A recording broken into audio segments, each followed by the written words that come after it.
Welcome to Bills and Brews, where our goal is to rid Washington of partisanship one sip at a time. Cheers. Today we're at Blue Jacket. It's one of 5 craft breweries that popped up all across DC in the past year. So don't fret, even though Washington's gridlocked, at least we're all hopped up. On today's episode, we want to find out if the Congressional Small Brewers Caucus gets any real work done, or whether they sit in the back of the chamber all day stirring home brews. We also want to find out if our first guest has any regrets about this. This is reality. The gentleman. Invest in America. Why do you hate this country so much? Well, it's time for you to crack a cold one and enjoy some Bills and Brews.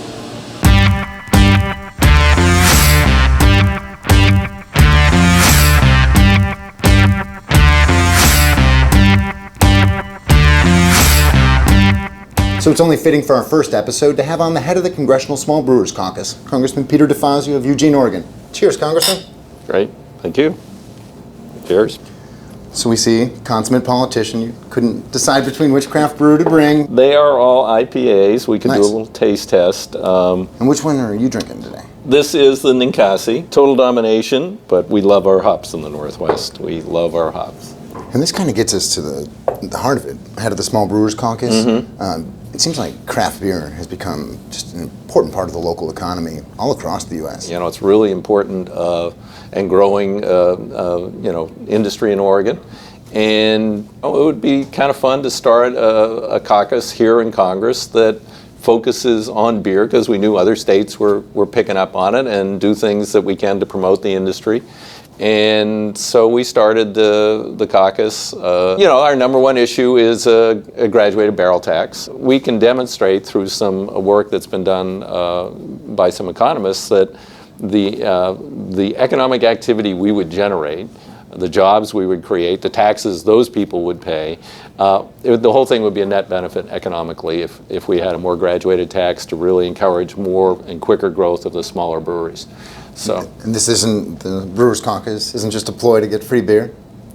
No, not at all. I mean, it does have its benefits, but, not free. Of course, we have ethics rules. But every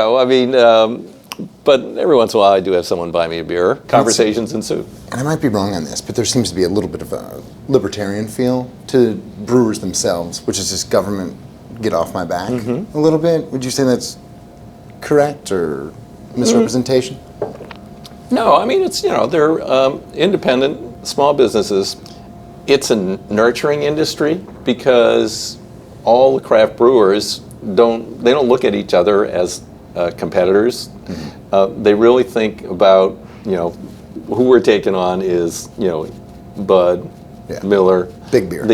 Big beer, foreign owned. We're also helping with the international trade balance because, we're promoting a domestic product here. You seem like a real beer lover.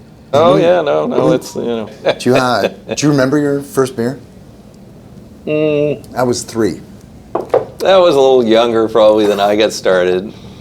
Beer would have been not legally obtained in my teens, and we used to drive into a not great neighborhood in Boston, and after we were 16, and find some not totally up and up person hanging around and say, okay, hey, we'll give you this much money, go in there and buy us. And we were drinking stuff like Carling Black Label, and it was, not too good. Schlitz, Schlitz is still good. Yeah. Not craft. I was looking online, you're listed as a gerontologist as your profession. The word literally means the study of old men. Is that why you ran for Congress? Have you just been devoting your career to studying the old men that wander the halls of the Capitol? Well, if I could devote my whole life to craft beer, I'd think about retiring, maybe. That's a hint. Anybody out there listening? Where's Eugene on the scale of Portlandia to reality? Portland is a different planet. I mean, really, in terms of politics, it's like, I don't know, Republicans aren't allowed or something. But and then the rest of the state, there's more of a kind of a libertarian streak, and then there's a very strong Tea Party influence in the rural areas and parts of the state, too. Your districts went, a founder of the Progressive Caucus, your district went for George W. Bush. Yeah, no, Did you vote like your district on that one?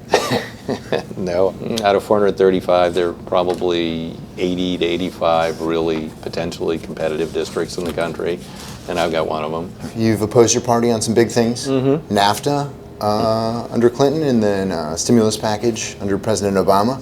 Unfortunately, there has not been an iota of difference between Ronald Reagan, Bush the first, Clinton, Bush the second, and Obama on free trade, and they're all captive of the multinational corporations. And you can see it. Every one of the 29 chapters of this agreement is shared in real time with 600 corporate lobbyists, and not shared with members of Congress. So we can tell this issue animates you. But the stimulus, disaster.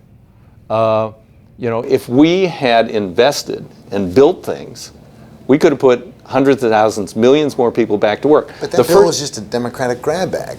It was a horrible piece of work. But also green jobs and all Yeah, that. blah, blah, blah, blah, blah. Obama sold it on building infrastructure in America and putting people back to work, plus a lot of other stuff. And the that was like total 1/10 of it. investment in infrastructure out of $800 billion, most generous measure, 7% went to building things, and 40% went to tax cuts. Let's go back to beer. I'll give you that, sir. Defend your floor speech. I think you know which one I picked. I have no idea. The gentleman. Best in America. Why do you hate this country so much? Time has expired. I love my country. I'm a U.S. Marine. So our only question is, too hot or too cold? Yeah, a little hot that night. But you come from a district that's independents, Republicans. You would never talk to a constituent like that. What is it? Do you? No, I have the license. I say to my staff, I can walk away from a vote when I want to. I think you're saying too cold. No, about right. I can work across the aisle. I got respect from the Republicans, but when they're totally out to lunch and saying something crazy, I'm going to tell them you're saying something crazy and you're totally out to lunch. Yeah. So it's not something in this town that brings it out. It's in you. That's how you win on the stump. I'm very competitive. I was a wrestler. Well, next time we have you on the show, we might have to do a wrestling match. I'll take you on. You're a little tall and gangly, but You can probably kick my ass. all right. Yeah. Cheers. Thank you. Thank you. Great.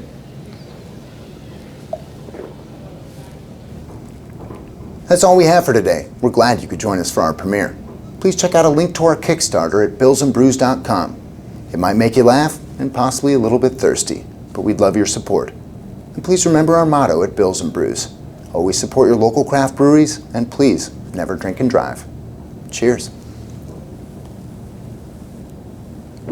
It's good stuff, man.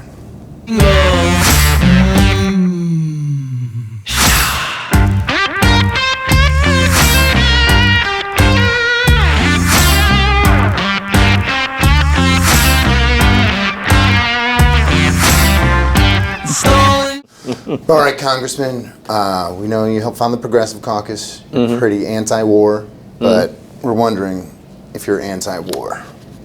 You ready for a game? Press corps versus politician. That's you. So, all right, good. Queen. That's yours. All right. God, this is easy. Another I queen. think. See, we stacked it for me. 7. You're going down. All right. 1. Better bring your 2. A game. Oh, I gotta get. Oh!